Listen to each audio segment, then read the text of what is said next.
Hey, Pretty Girl Club. Today I'm going to talk about the concept of the soft life and how the soft life is really about you and it's not about revolving your life around a guy. I see a lot of people online and they talk about how they really want to find a man who is a protector and provider so that they can have this relationship where they don't have to go to work and they can kind of like live this soft life. And that's fine. I totally support that. I do think that you should date a guy who is generous and a guy who cherishes you. But I think that if you revolve your whole entire life around a guy and you feel like the only way you can have a soft life is with a guy, well, that opens you up to codependency. That opens you up to being the housewife who is sitting in a mansion while your rich, famous husband is out spending his money on other women.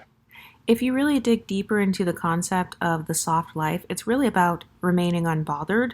The soft life is about living a life that satisfies and fulfills you.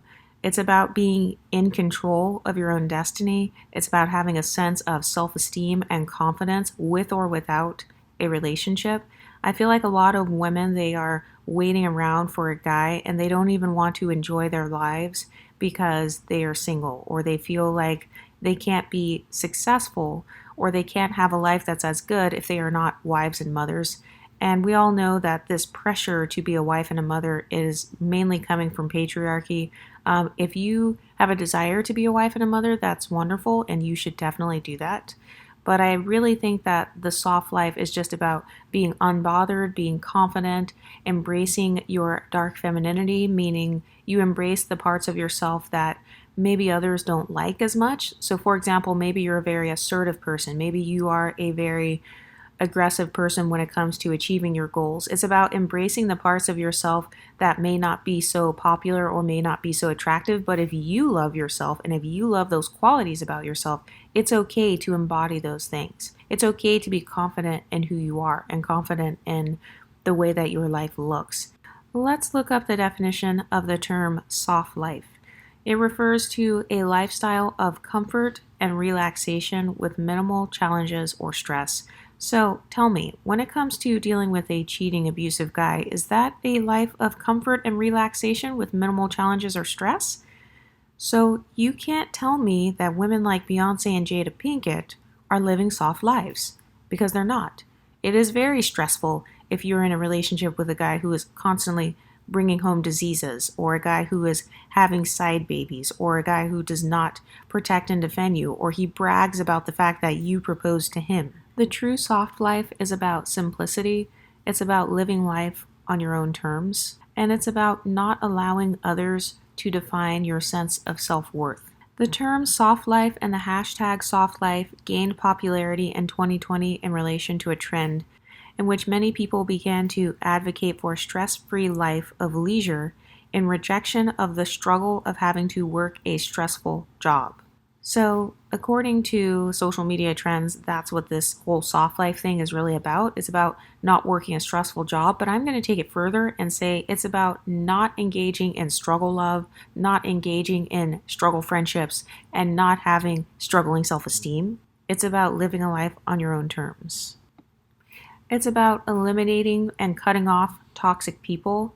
I noticed that Summer Walker, she recently made a new album kind of talking about this concept. And even if you look at the visuals of her new album, for those of you who have kept up with Summer Walker, she has had lots of toxic relationships in her past. I don't know what's going on in her relationships right now, but if you look at the theme of even her most recent album, she is kind of talking about losing people and finding peace, meaning that she is cutting off toxic situations and she's moving on with her life whether or not she's around the same people. And I think that is truly what the whole soft life thing is about. It's about being unbothered, being willing to block people, being very generous with the block button. I'm very generous with my block button on this YouTube channel. Anyone who comes on here to argue with me or argue with my subscribers, they immediately get blocked. They get permanently banned. I don't give them a second chance. I don't allow them to explain themselves. I don't respond to them if they keep on trying to tag me or create other accounts. I just block them because I don't have time for people who are going to invade my mental space or try to convince me that I am somehow invalid in the way that I feel. And I feel like the true concept of the soft life is about validating yourself, and it's about realizing that the things you're feeling and the things you're experiencing are valid, and that you are worthy of living a life that is pleasing to you, whatever that means for you. And I think that too many people have tried to place women in a box, saying that, oh no, you can only live the soft life if you are a housewife. You can only live the soft life if you birth the children of this random man. You can only live a soft life if you divest and get the white man to date you. You can only live a soft life if you are, twerking on a stage, dancing around a pole. And I think that soft life can mean different things to different people. Women are not a monolith. The soft life is not a monolith. And I think it's very important for us here in the Pretty Girl Club to be critical thinkers. I think it's important for us to dig deeper into these trends and dig deeper into what these women are teaching. Because while I'm all for things like dating a guy that is generous and stuff like that, I do think that sometimes women can become a little bit too extreme and a little bit too codependent, to the point where they feel like if they don't have the male gaze or if they don't have the male approval, then their life is somehow not soft. By the way, if you've made it this far in the video, I do want to let you know that I have a Dark Femininity Masterclass coming up. If you want to sign up to be on the waiting list for that, I will link it in the description. You're not going to find any other masterclass like this on the internet. My content is specifically tailored for those who have a mixed race background, for those who have a mixed race phenotype.